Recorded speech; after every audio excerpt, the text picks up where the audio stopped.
Welcome to Tuned to Yesterday, bringing you programs from radio's golden years. I'm Mark Lavonier. In this hour, there's crime shows. Later on, Pursuit from 1952. But right now, it's The Whisperer, a summer series from NBC that aired for just a brief time in 1951. This episode from July 22nd of that year, called Hippity Hop.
Presenting The Whisperer, starring Elton Young. The Whisperer, a brilliant man who, losing his voice in an accident which crushed his vocal cords, worked his way deep within the crime syndicate to help destroy it from within. To the underworld, his familiar rattling hiss is the voice of authority, to be obeyed without question. Then a miracle of surgery performed by Dr. Benjamin Lee restored his natural voice, enabling him to resume his real identity. Now, as Philip Galt's brilliant young attorney, he skirts the thin edges of death, living his dual role. For as the Whisperer, he sets in motion the forces of the syndicate in Central City. Then, as Philip Galt uses his knowledge to fight the organized network of crime which seeks to control the fate of millions in cities and towns across the nation.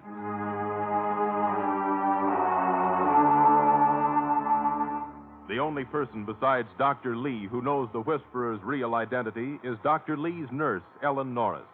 Now, on her day off, she listens as Philip Galt uses his Whisperer's voice to report back to the syndicate. Instructions given to Porter. Will report back when he completes his mission. Bill, not George Zimmerman, the furniture dealer. That's only a blind, Ellen. Zimmerman is the syndicate's top man in the bookie division. Every dollar wagered finds its way to him. He keeps the local share and sends the rest to New York. But I know him. He comes in for calcium shots. Well, the syndicate is substituting lead for calcium. Why is he in trouble? The Treasury Department has established that his income was $200,000, and he only declared $50,000. But if he sent the rest to New York, it really isn't his. That's true. But if he tells who he sent it to... And uncovers someone higher up in the syndicate. Right.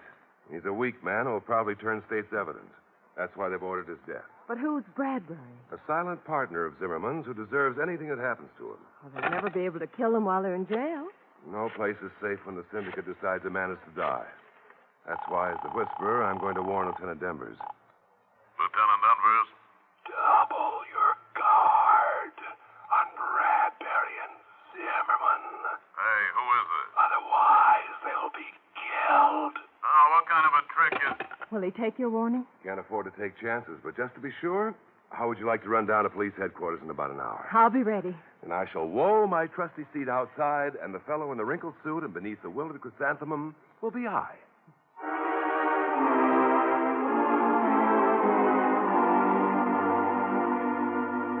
One hour later in the jail, John Bradbury and George Zimmerman, the men marked for death, sit silently.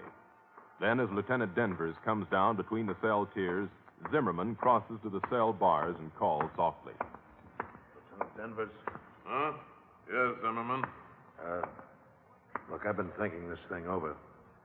I'm not admitting anything, but suppose I had information of value to the government. I'm a police lieutenant. I don't make any deal. Well, frankly, I'm afraid if I take the rap, it means the loss of my reputation and the resulting shame to my family. Well, you should have thought of that sooner. If I turn state's evidence, You may wind up standing on the river bottom with your feet in a barrel of cement and the paddle wheels of a river steamer knocking your head off. All right. Take it easy. Take it easy, NCO. You'll be all right after you sleep it off. Who said next time try the train? Just stretch out on that bunk. Well, nighty-night. Remember, if you hear any strange noises, it'll be Gabriel blowing his horn. he's really got a snootful. I wish I were that happy. Zimmerman, you're in a spot. No matter what you decide to do, I doubt if you'll ever be happy again.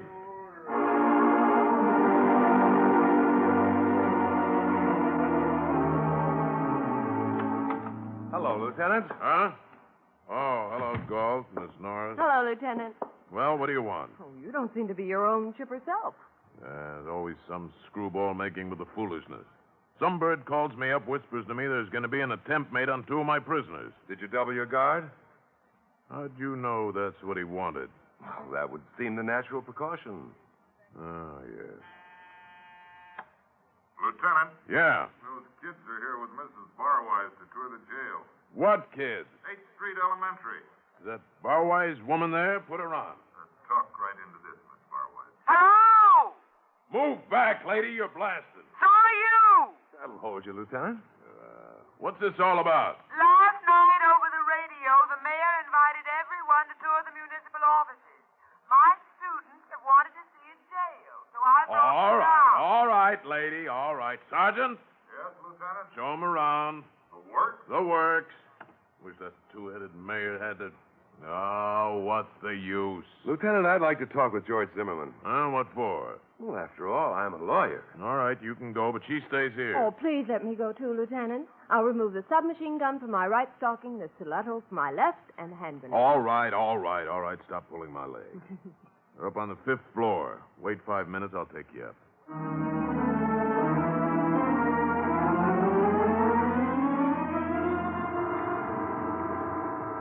I didn't take the warning seriously, but I doubled the guards just to be safe. Sounds like the Pied Piper of policemen is touring the 5th floor. He had no business bringing those kids up here. You said the works, Lieutenant. Sergeant!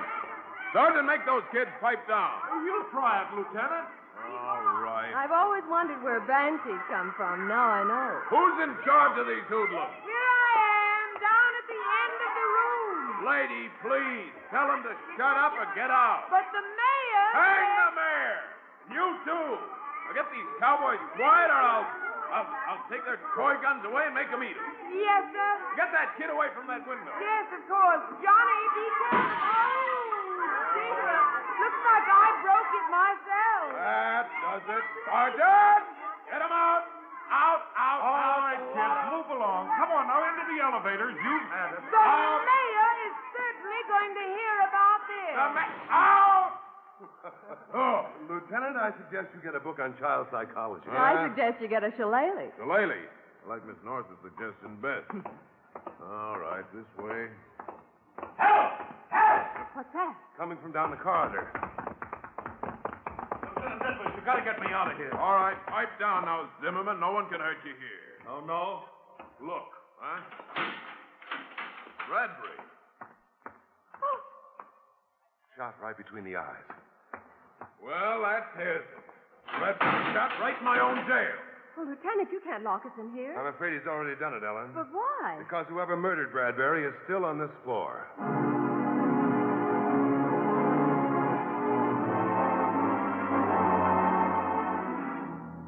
Phil, did Porter kill Bradbury? I'm sure of it. He used a gun with a silencer, which was covered with a noise made by the kids in the breaking window. But which one is Porter? I've never seen him. But when the lieutenant finds the gun, the man in the cell will be Porter. Oh, Zimmerman. Tell me just what happened. Well, we were standing at the bars watching the kids. After they were gone, I turned around and he was dead. From this position, I'd say whoever shot him was across from this tier of cells. No, it couldn't be. There were just 2 burglar suspects and a drunk over there. Well, he can't get rid of the gun. Oh, he can, huh? Well, he did. You didn't find it? We went over every cell, convict, and cranny with a fine-tooth comb and a mine detector. There are just 2 guns on this floor, mine and yours. All right, hand it over, Galt. Just a minute, Lieutenant. Hand it over, I said. Always happy to cooperate. Here. Now that you see it hasn't been fired, I'll just look at yours. Phil. I mean it. Denver's wouldn't be the first police officer with a blot on his conscience. Galt, I ought to bash your face. Stop Make a pass and I'll flatten you, Denvers. All right, here. Take my gun, then get out. And if you ever make another crack like that, Galt, only one of us will walk away.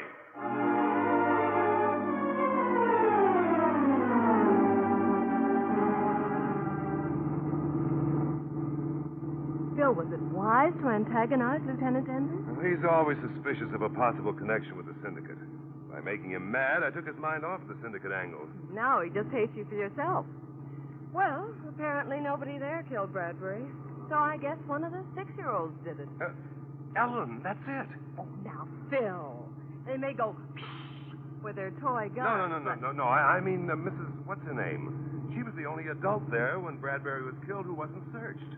Denver sent her and the kids away before the body was discovered. A woman murderer? If all the men killed by women were alive today, Ellen, there'd be a big increase in the male population.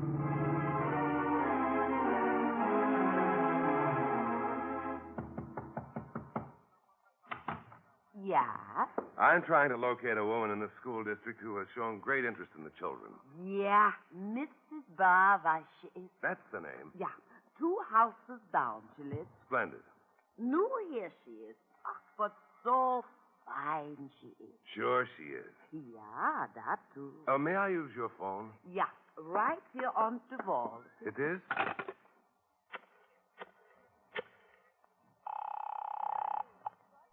Lieutenant Denver. I found the Barweiss woman. Oh, where? 900 block in Cohasset. I'll be right out. Don't do a thing till I get there.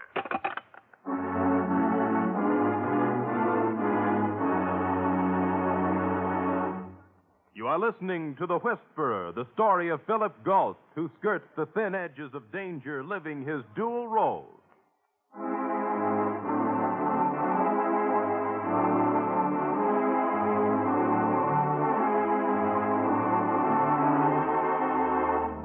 Philip Galt, as the Whisperer, has passed on the orders of his superiors in the syndicate to a man named Porter to kill John Bradbury and George Zimmerman.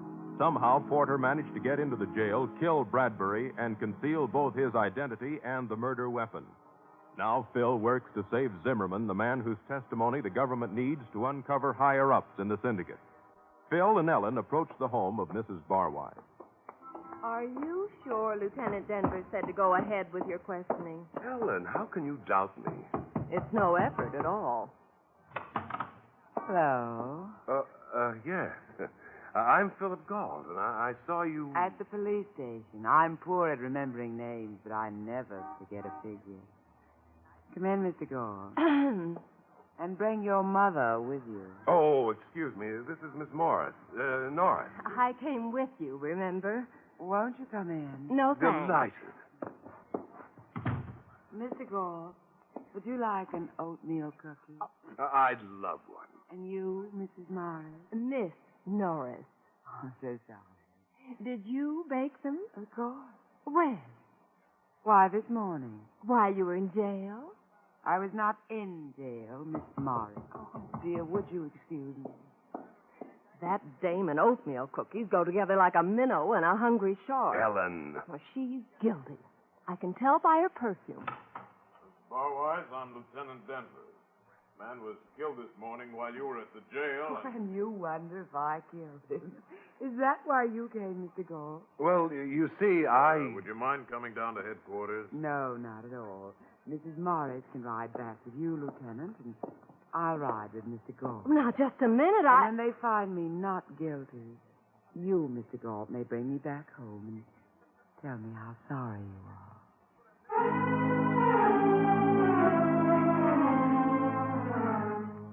And you, Mr. Galt, may bring me back home and tell me how sorry you are. I got news for her. I already know how sorry you are. You know, green becomes you, my dear. How long does it take to test for gunpowder stains on her claws? Oh, I apologize for this inconvenience. Oh, please, Lieutenant, you were only doing your duty. Ready, Mr. Galt? You mean she didn't do it? No, Miss Norris. No stains on her hands? None. Maybe she wore gloves. No, I distinctly remember she didn't wear gloves. You would. Well, There's nothing more I can do. Ready, Mr. Gold? Oh, yes. Ellen, I'll see you at your place later. That was the understatement of the year.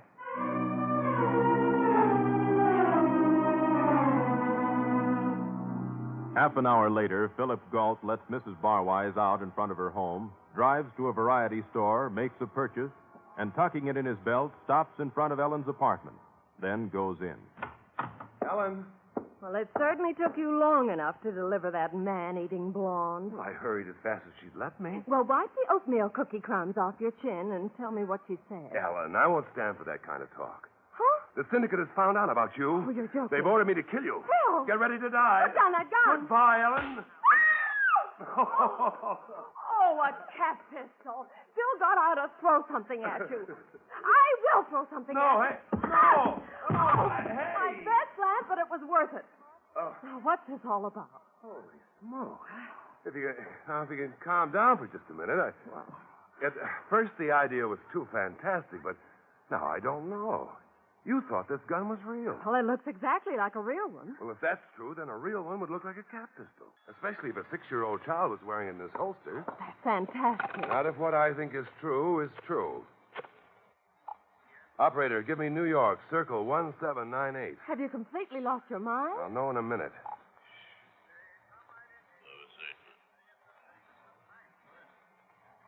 Need for special liquidator. Situation demands that killer be a midget.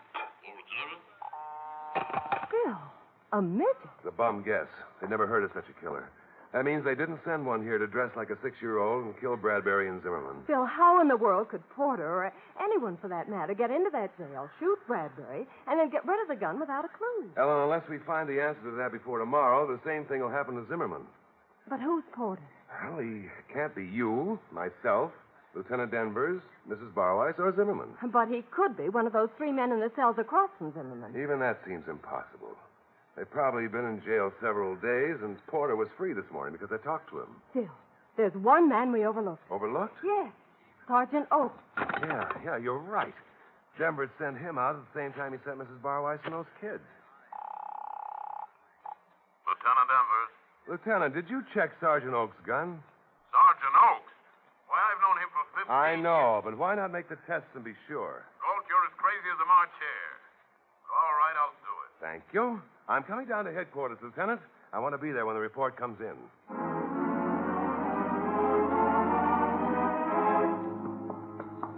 But Phil, how could a police officer be Porter? Remember, Ellen, I've never seen Porter.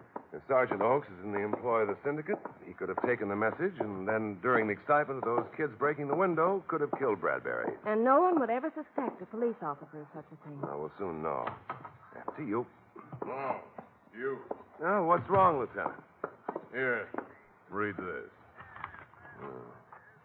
Results of paraffin test for parlor stains, Sergeant J.P. Oaks. Definite traces on right thumb and... Oh, Phil. Colt, I've never been hit this hard. Would have staked my life on that man. What was his explanation?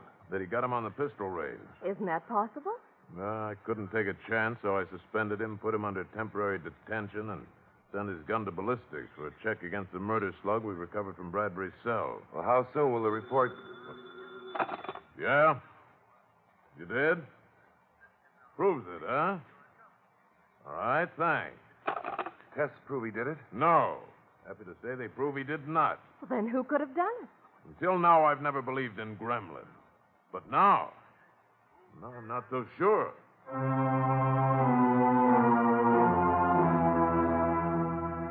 Faced with a murder in which apparently none of those present could possibly have been guilty, Philip Galt decides to make further inquiries about the only logical outside suspect, Mrs. Barwise. Back in the 8th Elementary School District, he knocks on a familiar door. Yeah? I'm back with more questions about the Barwise family.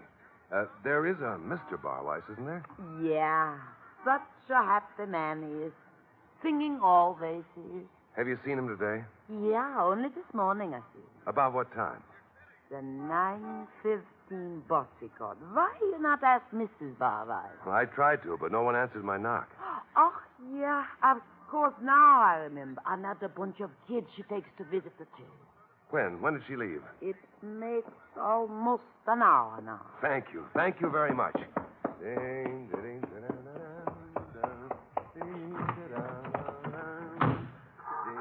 Well, what happened to you? Go in scowling and come out in a merry mood. I've been working on the railroad. I prefer Gordon McRae. Oh, Ellen, my dear, it all just fell into place. Now, if we hurry, I think we can deliver Lieutenant Denver's one murderer, caught, as I believe the expression is, red-handed.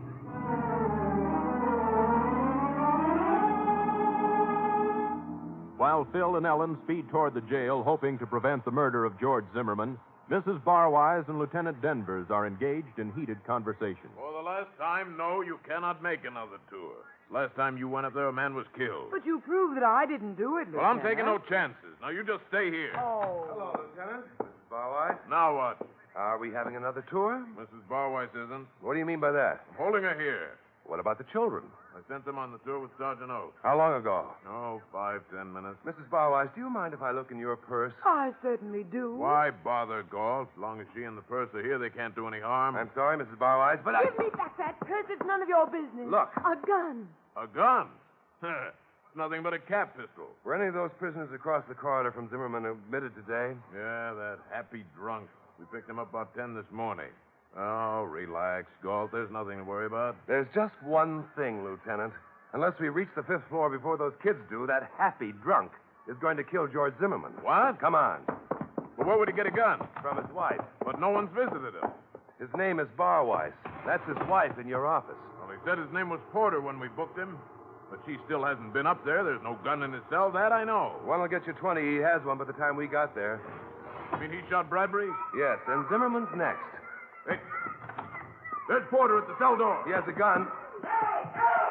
Porter! Porter, drop that gun. I let him have it! Good shooting, Galt. Sergeant Oakes, get those kids out of here. Wait. Line them up against the wall while we check on Zimmerman. I'm all right. Salvar got in the way of his first shot. Why keep the kids? I'll show you. They're all lined up, Lieutenant. More or less. Good. Now, 6 cowboys in the group wearing their toy guns. Oh, no. Oh, yes. This fella here has an empty holster. Look, Galt, give it to me easy. I still don't believe it. It's diabolically simple, Lieutenant. Barwise, or Porter, as he called himself, got picked up on a drunk charge, so he'd be put across from Bradbury and Zimmerman. His wife brought the kids, and during the tour, removed a toy gun from this little fellow's holster and substituted a real one. It was so obvious, no one would think of checking each kid's holsters. And that's why we found a cap pistol in her handbag? Yes. Remember, Barwise, or Porter, knows all these kids. He called the youngster over to his cell. Then Mrs. Barwise broke the window, centering everyone's attention on that. Like the rest of us, the youngster turned to look. Barwise killed Bradbury, slipped the gun back into the holster, and when you drove the kids out of the tier, there went your murder gun. But, Galt, wouldn't the kid notice something? Not necessarily, Lieutenant. The gun has a silencer. And remember, to a 6-year-old, all real guns are toys, and all toy guns are real.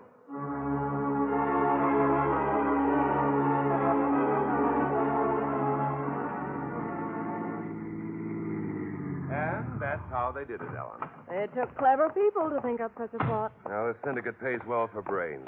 But now Zimmerman will testify, and one more link of the syndicate will be exposed. And that's good, too.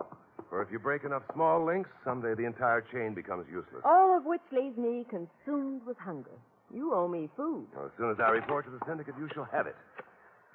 Oatmeal cookies. But not baked by Mrs. Barwise. Where she's going, they'd scorch. Central City reporting. Porter bungled job and was killed. Impossible to prevent Zimmerman's testimony. For new instructions, I will call Chicago at midnight. The Whisperer.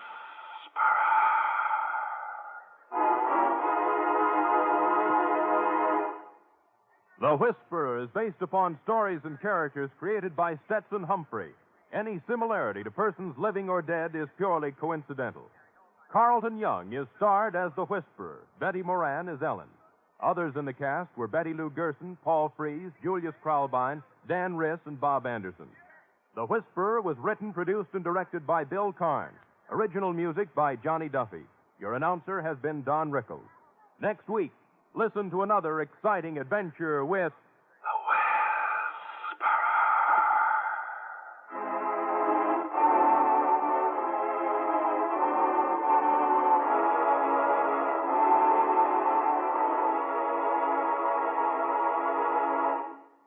Flood victims in Kansas, Missouri, Oklahoma, and Illinois need your help. The President of the United States has asked us, the American people, to contribute $5 million through our local chapters of the American Red Cross for the relief of these citizens' needs that are staggering. The job of the Red Cross is going to take a lot of money, more than the Red Cross can provide from its present resources. You can do your part by contributing generously to the Flood Relief Fund through your local Red Cross chapter. Don't wait, do it now. This is NBC, the national broadcasting company. The Whisperer, on Tuned to Yesterday from the 22nd of July, 1951 on NBC, one of the 13 shows produced for the network as a summer replacement series. It's an hour of crime on Tuned to Yesterday. I'm Mark Lavonier. Now, another program with only 13 shows surviving from its radio run. It's called Pursuit, which also was a summer replacement series for programs like the sitcom Life with Luigi and Gene Autry's Melody Ranch. This episode from March 4th, 1952 on CBS.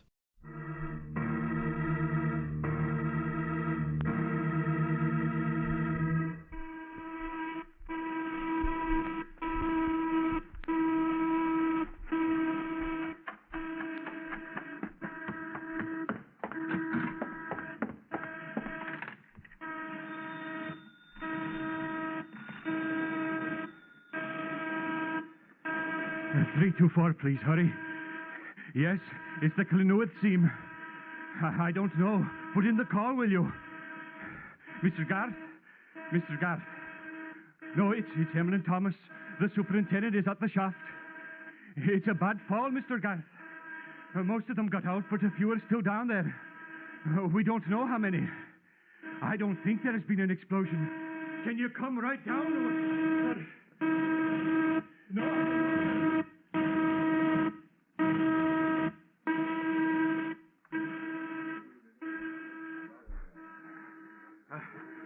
How is it down there, Will? I didn't turn round to look, Mr. Flowers. I ran for the sake of my life when I heard it coming. Haven't you got any idea who's still in it? I'm not sure. I was working along with Hugh Davies, Evan Lewis, and David Owen. I think maybe Ivor Williams was with us, too, but I cannot be certain. Mr. Flowers, I telephoned to the boss. He's on his way. All right. As soon as the dust is cleared a bit, we'll go down. Have any other men come up? I was the last, I think. Oh, answer it, will you, Thomas? Yes, sir.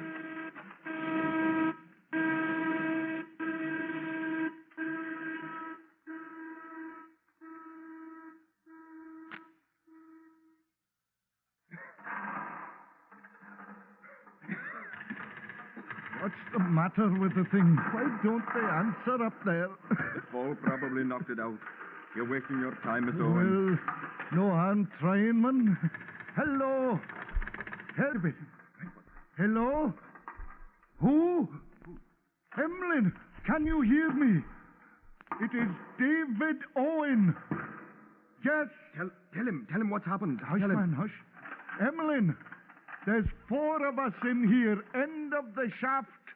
Hugh Davies, Evan Lewis, and me. There's Ivor Williams, too. Can you hear me? Ivor Williams, but he's dead. And you better have a policeman ready if you ever get us out, because he's been murdered.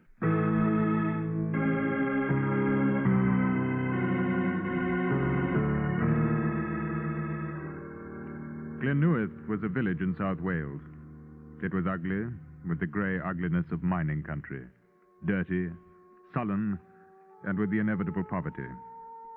When Detective Sergeant Moffat and I arrived from London, we only knew that there had been a disaster in the mine and a murder. I had a chat with the chief constable of the district who had requested our aid, but he knew little more than he had told us over the telephone. It was the morning of the second day of the Clinuet disaster. I sent Moffat to the mine entrance to gather any information he could, while I tried to interview the widow, Mrs. Williams. Here I met with no success. She was under sedatives, and the village doctor refused to allow me to question her. I walked back up the narrow streets to the mine. There was a light drizzle falling, and it seemed that the entire village was gathered on that desolate spot. I saw Moffat standing near a shed at the entrance. It was oppressively quiet, every eye fastened on the black mouth of the tunnel. The relief crew's been down there for 2 hours now, sir. Should be coming up any minute. Well, how are they, the three in the shaft? Superintendent Mr. Flowers spoke to one of them 10 minutes ago. Mostly thirst, from what he says. Air's not too good either. You get any more details on the murdered man, Williams? Not much, sir.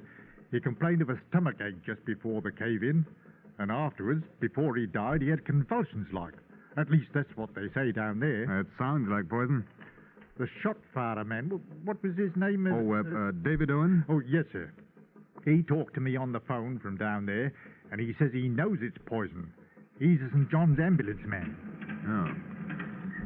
Well, come on. Another crew will be going down in a minute or two.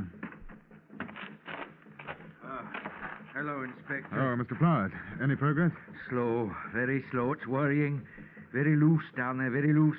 If there's another fall, well, you see, we can't afford to blast. I'd like to go down when you get close enough. I couldn't allow that, Inspector. I'm afraid you'll have to, Mr. Flowers. It's my job, you know. It's too dangerous. I have reason to believe that a man has been murdered, Mr. Flowers. I've come up from Scotland Yard because your chief constable requested it. And when those men are reached, I want to be on the spot. Well, I'm not interested in policemen. I've got work to do. Something that might not interest you, mister. Saving lives, not hunting them.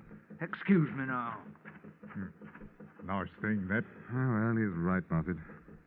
You know, sometimes I do feel rather like a vulture. Only I suppose this time it would be more like a cat waiting for the mouse to come out of its hole. You're the inspector, aren't you? Yes. My name is Will Vaughn. Can you come over here behind the shed a minute? I want a word with you. Oh, all right. Oh, it's dirty work down below. For every 10 feet we go, 5 falls in again. You think there's any chance? Oh, there might be. Oh. No. Well, this is it. The chaps and me were talking while we were digging. We thought you'd better know. No. About Ivor Williams. Oh, go on. He was no good. No good at all, that Ivor Williams. We don't keep with strangers coming here and asking questions, but it's better you know the truth than find out lies. Well, what is the truth? Ivor Williams was a lad with the girls. It was more than one fight he had over it. Oh. So it is a great many men in Clinuet who are not sorry to see him gone. I see. Is that all? Yes, and I am grieved for his wife, poor woman. She was a fool to marry him, but it was for love. Well, since you've gone this far, will you name some names? It would take a dozen men or more. There is those 3 still in the shaft. David Owen, for instance. It is his daughter, Dennis, that is the latest trouble. There she is, standing over there, the dark girl. Oh, yes. This Ivor Williams was interested in her? Interested? Now, there is an English word for you. From the talk of the women, it is more than that. David Owen swore he'd give Williams a terrible beating if he didn't stay away from his daughter. I see. Then Hugh Davies, that is Glynis's man. They are to be married. Hugh knows about the talk. He had a proper rage about it. Poor chap, it does him little good now. You realize that you've given those 2 men a motive for murder? That's only 2. What about Evan Lewis? They fought but 2 days before the fall. And I can go on with more. Well, I may want you to when the time comes. It will be the whole village you can arrest before you are done. It is a great waste of time. Make your report that he died in the fall. Will Vaughn walked away from me, his face black with coal dust, shoulders stooped. And I wondered exactly why he had offered the information. These people are an insular lot. Right or wrong, they protect their own. And here I had been handed not only motive, but suspects.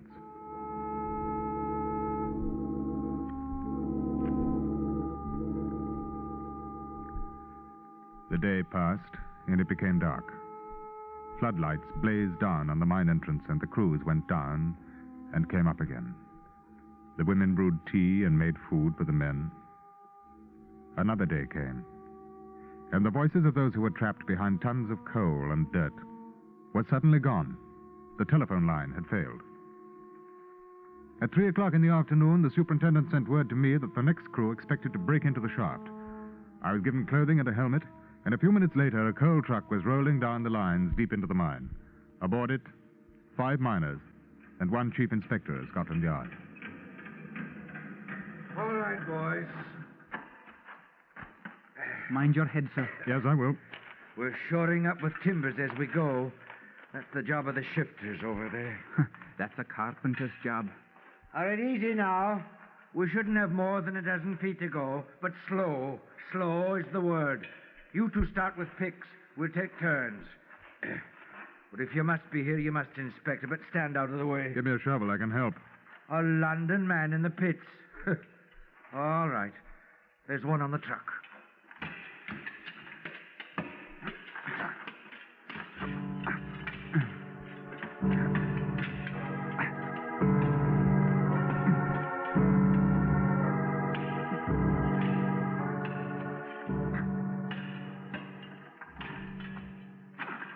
Wait a bit. If you'd have made a miner, you would. I think it's easier being a policeman. Is it?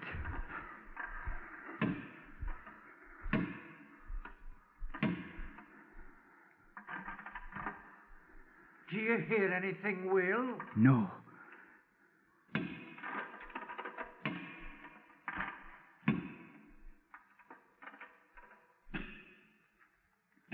There, I heard it. They're all right. Here, give me the pick. I'll have a go for a bit. Thanks. I'm about done.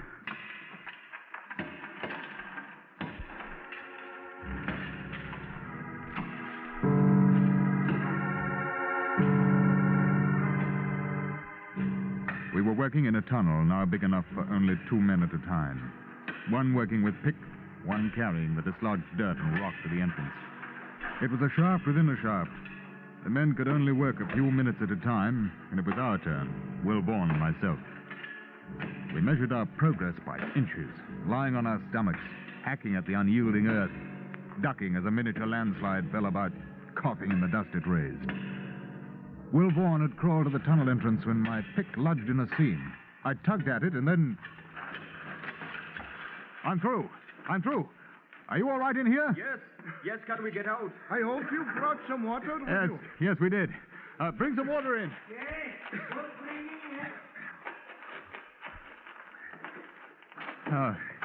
Can you walk?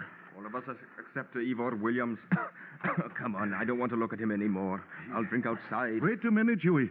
You're the policeman, aren't you? Yes. Mr. Owen, we can talk about it outside. Come on. Hey, what's that? Come on, it's another fall. Come on.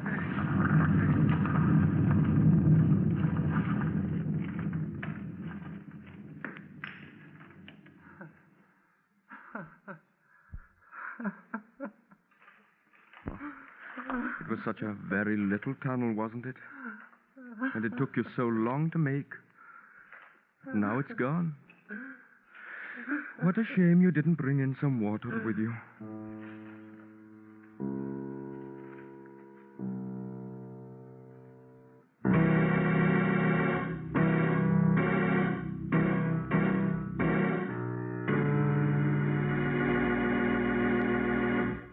Here's a message of importance to millions of people who are continually pale and washed out, weak and run down. If you're not getting the iron your body needs, if you feel weak, run down, and are easily upset, get new pep, vigor, and color for only a few pennies a day. Start taking Ironized Yeast tomorrow. Now, the second act of Pursuit in Clinuet Mine.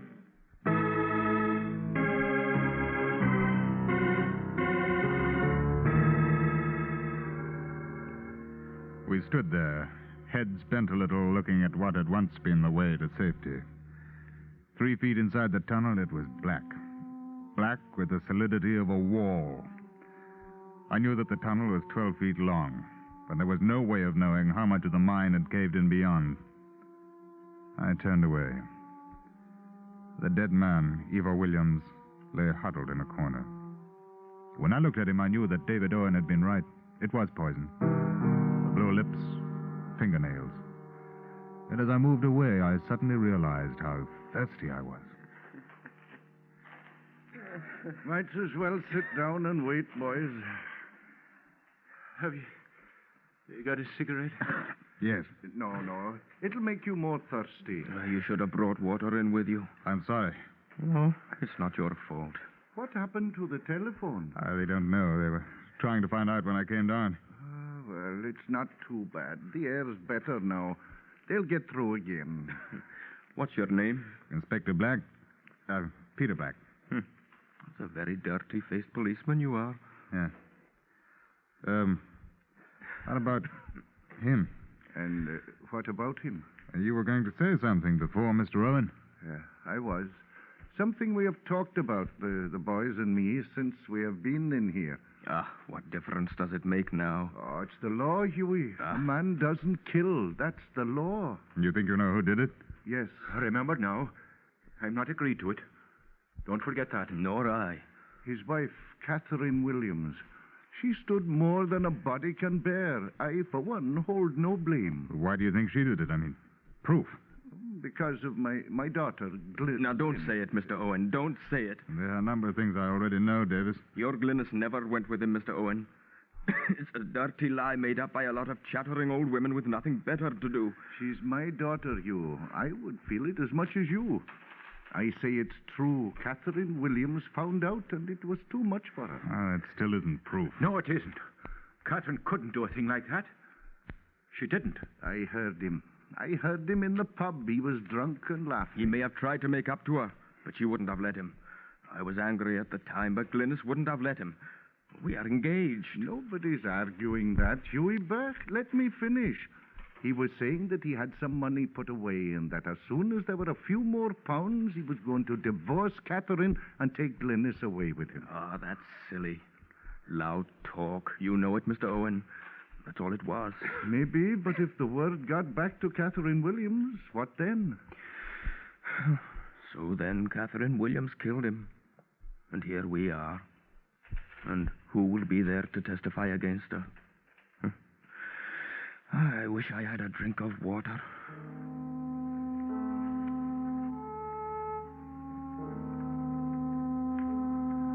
Now and again we tried the phone, but there was no sound. We sat in darkness a good deal, conserving the batteries in our lamps. And there was always the dead man in the mine. None of us wore a watch, and after a little while, time became something that was only counted in the remembrance of what seemed an age ago. They had been without water for nearly 3 days, and I knew what a torture it was becoming. My own mouth was dry and bitter. It may have been hours, may have been another day. We took turns at the little tunnel, tearing at the loose dirt and rocks with our hands. And we became tired very quickly. It's funny. What? Oh, I remember last week. I went to the tap and drank a glass of water. And then I filled the glass again because I thought I was still thirsty. But I wasn't anymore. And so I threw it away. I threw away the lovely water. Oh, it made a cool sound. That's enough. If I want to talk about water, Reverend Lewis, I shall talk about water. It is a great comfort for me. Well, not for me. Shut up. You are not telling me to shut up. Oh, look here. This isn't going to do any good. Save your strength. What for? So that we can die more slowly? Huey, try the telephone again. It may be working. As soon as I get my breath. In a minute. I'll do it.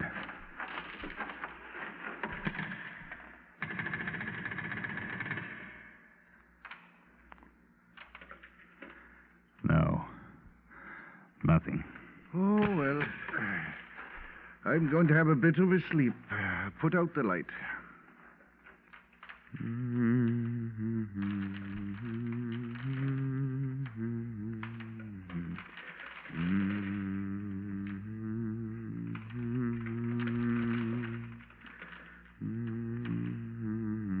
Why doesn't he stop staring at me? Easy, man, easy. He's not staring. We've covered his face. No, he's staring. Look at him. Make him stop. You can't even see him, Evan. There's no light. The dead can do you no harm, boy. Try to sleep. It will make the time pass sooner. Yeah. Oh, I'm going to dig again. I'm not going to sit here to die. Give me a hand, Mr. Black.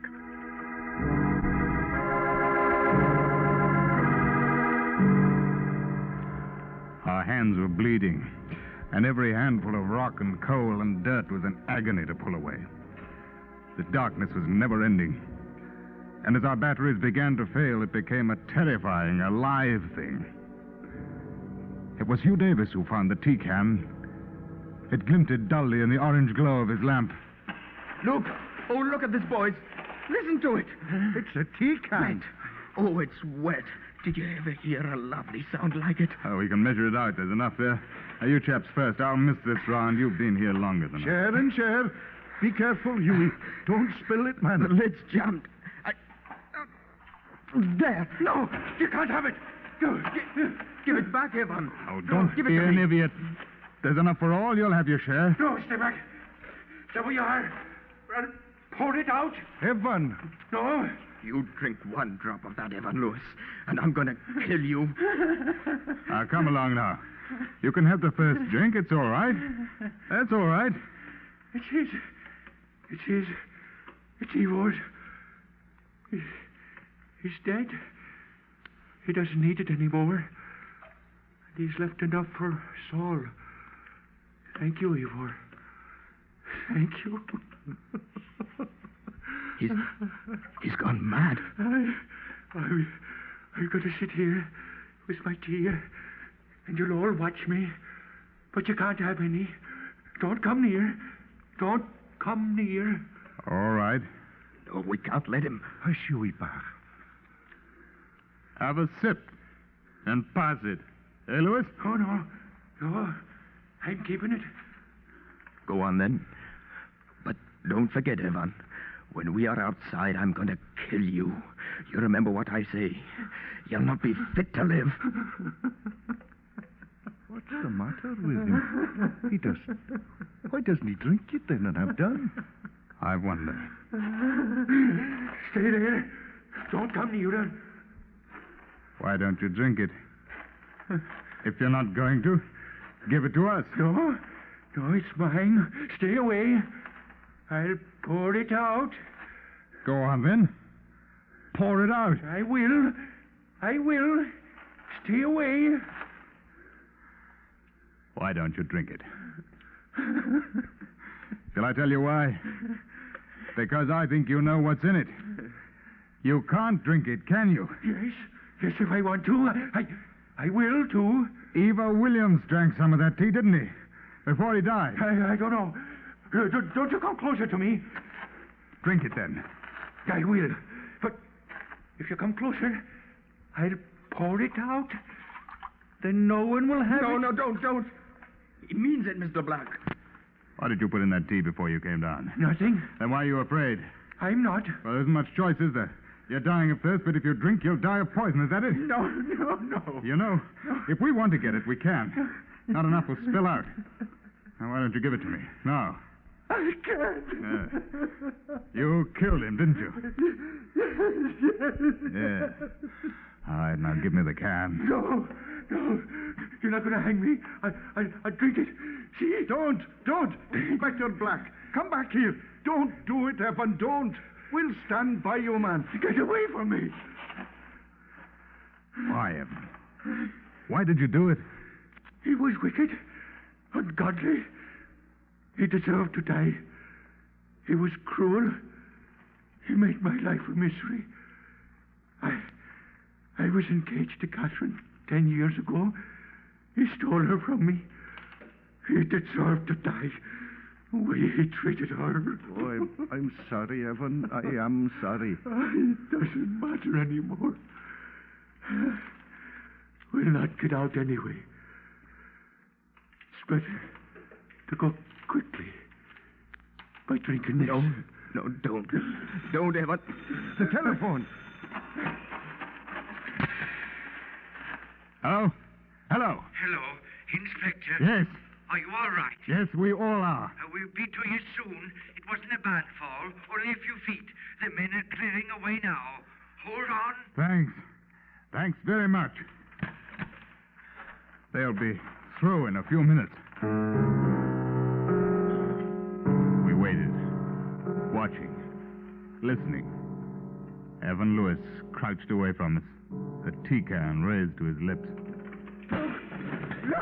Look, it's breaking through. Look! And in that moment, as we looked to where the point of a pick appeared in the wall, Evan Lewis tilted the tea can and drank the poison which he had given to E.4 Williams. But it was useless. We brought him to the surface, and for the second time his life was saved. Trial was held at Swansea, and Evan Lewis was convicted of murder. The Home Secretary denied an appeal, and 9 weeks later, he was hanged. Pursuit, and the pursuit is ended.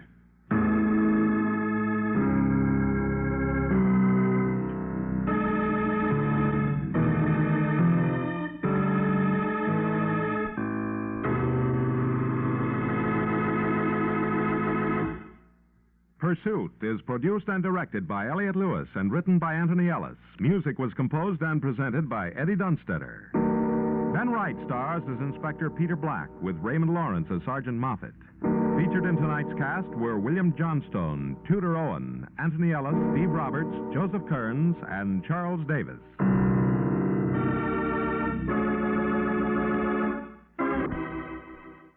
Pursuit, on Tuned to Yesterday from the 4th of March, 1952 on CBS.